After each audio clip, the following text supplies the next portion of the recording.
Hey guys, voiceover boy here, and welcome back to another video. Now, as you guys know, I recently went to a DiRT Rally 2.0 media event at the Phil Price Rally School in Wales. Now, whilst one half of the day consists of me being told to go all the way by a Welsh rally instructor, the other half involved me getting to get my hands on a pre-release version of DiRT Rally 2.0. Now, I did manage to get some footage of the game despite the fact that I forgot my capture card, but it looks like this. Most luxurious rally driver of all time. As you can see, the framing is terrible. You can't really see the screen very well because of the glare, and trust me when I say that audio wasn't very good either, because there is about a million different people in there all doing their own videos. So what I'm going to do is I'm going to intertwine some of this footage with footage from the first game, just to give you guys something to look at while I'm talking away over the top of it. And just for the sake of transparency, whilst I was invited to the event by Codemasters, I am in no way sponsored by them,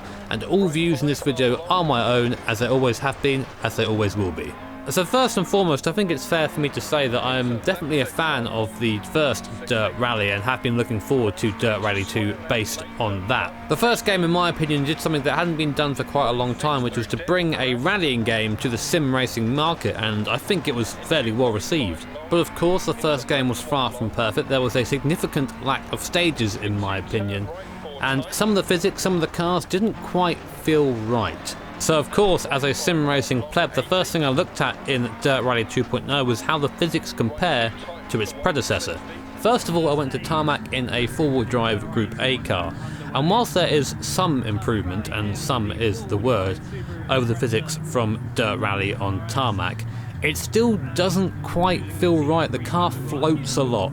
I know these cars are kind of set up to go sideways somewhat, but even in a straight line with very small movements in the wheel, the car seems to steer almost from the rear. It doesn't quite feel right. Some of this may be due to the fact that we were using these T300 wheels that were definitely not set up to be running a dirt game, that the force feedback was far too heavy. But to be honest, I think that was only really a small part of the problem, and I only really got to drive one car on tarmac, but it didn't feel like enough of a progression from the first game on that surface. Of course, that's slightly disappointing, but I'm happy to say that the physics on the loose surface stages are a lot better, that they feel like a definite progression from the first DiRT Rally. Even with the oddly set up T300, the cars on dirt, you kind of know what they're doing at pretty much all times. Every slide you can counter and you can get behind and you can feel. And overall, it was just a really fun experience getting to drive some of these cars on dirt stages. Again, I mentioned the Aston Martin earlier. Driving that thing with its infinite torque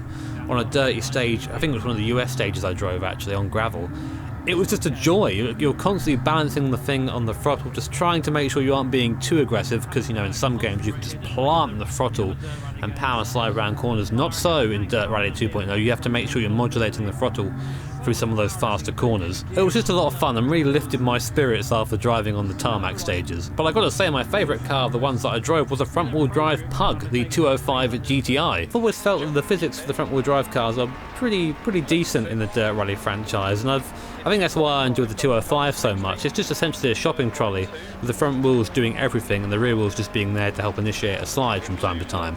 But again, unfortunately, the wheel we were using, the T300, kind of put a dampener on that, because the force feedback when sliding a car was far too strong. And I can say this now as a professional rally driver.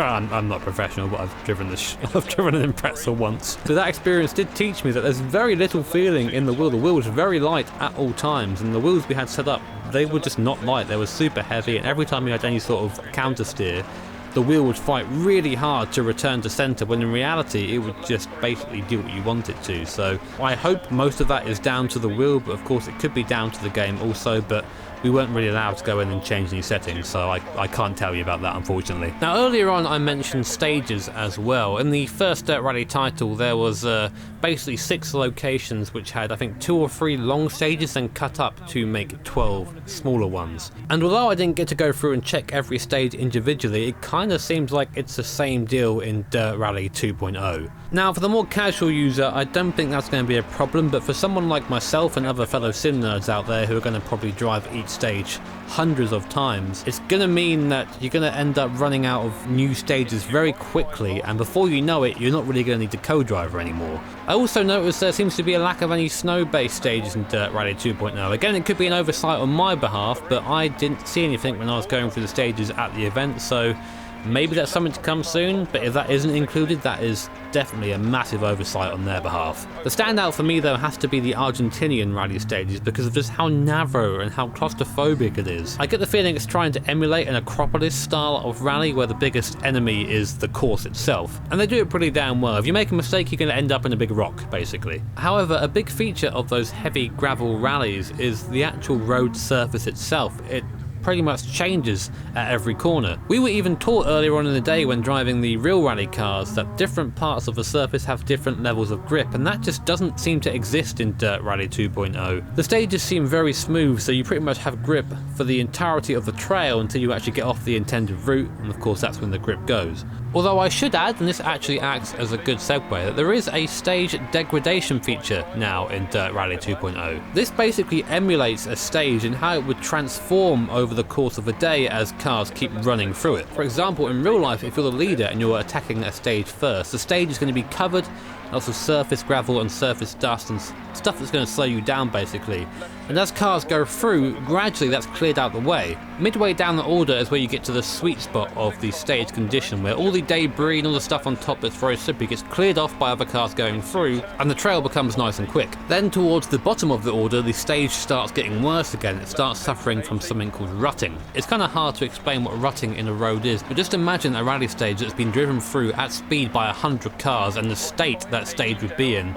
Then you have to drive through it. Unfortunately, I didn't really get to test this out that much because testing it involved being in a rally and being in a certain point of the order in order to get that stage condition. It took a long time to set up to test it out, so whilst I haven't tried it, the feature sounds really cool, and I'm looking forward to trying it when I get the full version of the game. The other feature that I was happy to see implemented was tyre compounds. For those who don't know, tyre compounds are basically a different type of rubber on the tyre, which either helps you to be quicker at the expense of durability, or on the flip side is incredibly durable but not very fast to drive on. The ones that I saw available were just the basic soft, medium and hard, and the thing that makes that really interesting in terms of strategy is that you have to pick it at every service station. And of course there are usually 2 or 3 stages between each service station, so you have to pick the tyre you want to use for those 3 stages and basically suffer the consequences. If you're using a soft compound tyre, you could have a really great first stage, maybe even an okay second stage, but by the time you got to the 3rd stage, the tyres just run out of rubber and you're there just sliding around with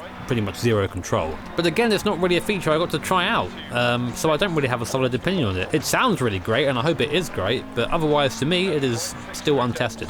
In terms of graphics, we were using the PS4 version, which I imagine will probably be a small step down from what you could achieve on a PC version. But the game looked fairly decent. It looked alright. It wasn't stunning. It wasn't like, wow, this game looks amazing, but it looked good enough, and the stages were fairly vibrant, so graphically it was okay, but really I don't pay attention to those things, I just pay attention to how it drives. But I think the thing that's improved most from Dirt Rally 1 to Dirt Rally 2 is the fact that Dirt Rally 2 is now actually a game as opposed to being a tech demo. It kind of just feels like they've got the good game elements from Dirt 4 and of course the driving and physics from Dirt Rally 1 and just smashed them together, and the result of course is Dirt Rally 2.0. Though of course one of the downsides it has carried over from Dirt 4 is that there is going to be no virtual reality planned anyway for Dirt Rally 2.0, which is a real shame because it was really good in the first Dirt Rally, and having it in one game and then not having it in the second game kind of just feels like they've taken it out for no particular reason, which is, for me, I'm a big VR enthusiast and I do believe that VR is going to be the future of sim racing.